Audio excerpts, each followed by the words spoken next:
हाँ, तो सुने सांख्यिकी परिसीमाओं के बारे में ध्यान दीजिएगा।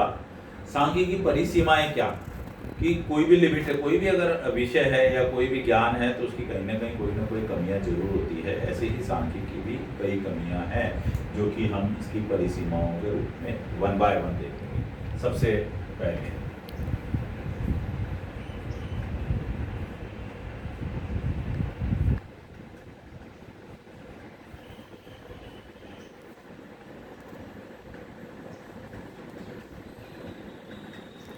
देखिए, ध्यान से सुनिए, ये बहुत बड़ी परिसीमा है सांख्यिकी की कि किसी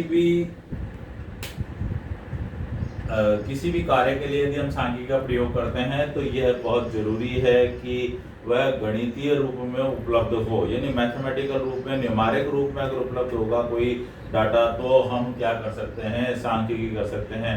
किसी के भी गुणों के बारे में जो है वह सांख्यिकी करना है तो हम उसकी गुणों के बारे में सांख्यिकी नहीं कर सकते, उसको भी किस रूप में लाना पड़ेगा, हमको मैथमेटिक्स के रूप में लाना पड़ेगा। तो सबसे पहला जो इसका जो लिमिटेशन है वह क्या है कि क्वांटिटेटिव रूप में होना चाहिए, परिमाणात्मक कह सकते हैं इसको, गणितीय स्वरूप को क्या कह सकते हैं, परिमाणात्मक। अगर परिमाणात्मक क्वांटिटेटिव रूप में है कोई प्रॉब्लम तो ही हम उसकी स्टैटिस्टिक्स कर सकते हैं, अगर वह क्वांटिटेटिव रूप में नहीं है तो उसकी स्टैटिस्टिक्स होना संभव नहीं है। ये पहली लिमिटेशन है किसकी, सांख्यिकी की। दूसरी जो लिमिटेशन है वह है समूह का ही अध्ययन, यानी किसी विशेष एकल बात का अध्ययन नहीं किया जा सकता, किसी इकाई, व्यक्तिगत इकाई का अध्ययन नहीं किया जा सकता।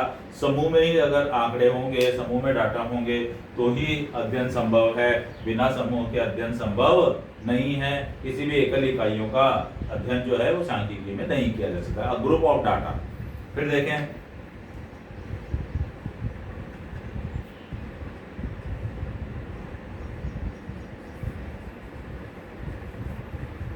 संदर्भ रहित विश्लेषण व विवेचन, यानी सांख्यिकी में जो भी परिणाम निकले हैं वह संदर्भ रहित विश्लेषण होता है, उसमें कोई संदर्भ नहीं दिया हुआ होता है, बस आपने डाटा कलेक्ट किए हैं, डाटा कलेक्ट करके और आपने ये परिणाम निकाल दिए हैं, तो वो थोड़े से कंफ्यूजिंग होते हैं। यहाँ पर हम ये नहीं कह सकते कि ये बिल्कुल परफेक्ट डाटा है। इसके बाद है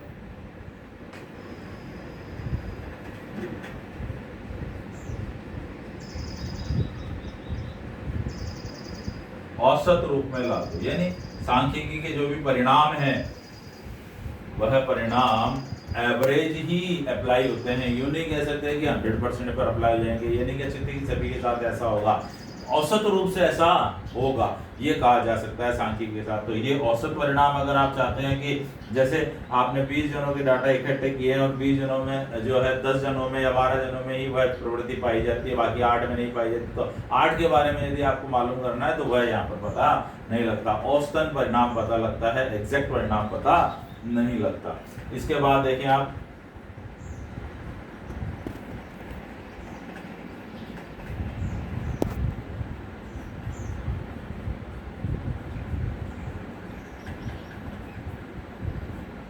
सजातीयता व समान गुणों वाले अगर कोई प्रॉब्लम्स होगी तो ही स्टैटिस्टिक्स के माध्यम से अध्ययन किया जा सकता है। विजातीय गुणों का या जिनमें समानताएं ना हो उनके बारे में अगर आप स्टैटिस्टिक्स करना चाहें तो स्टैटिस्टिक्स संभव नहीं है।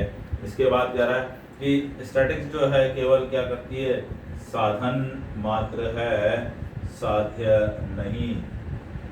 मतलब स्टैटिस्टिक्स जो है किसी भी कार्य को करने के लिए एक साधन मात्र है।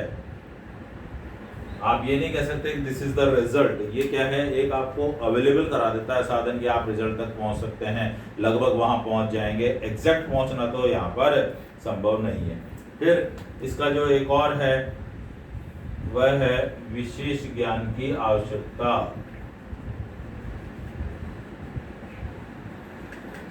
हर व्यक्ति स्टैटिस्टिक्स नहीं कर सकता। स्टैटिस्टिक्स वही व्यक्ति कर सकता है, स्टैटिस्टिक्स का उपयोग वही व्यक्ति कर सकता है जिसने विशेष रूप से इसमें क्या ली हो, जानकारी हासिल की हो, विशेष रूप से इसके लिए क्या किया हो, अध्ययन किया हो, अध्यापन किया हो, तो वही क्या कर सकता है, इसके बारे में बता सकता है। मतलब विशेष स्किल की आवश्यकता है, हर कोई इसका उपयोग नहीं कर सकता, इसी के कारण ये कला था। तो इस तरह से ये सारे लिमिटेशन जो है वो स्टैटिस्टिक्स के साथ साथ चलती है। Thank you.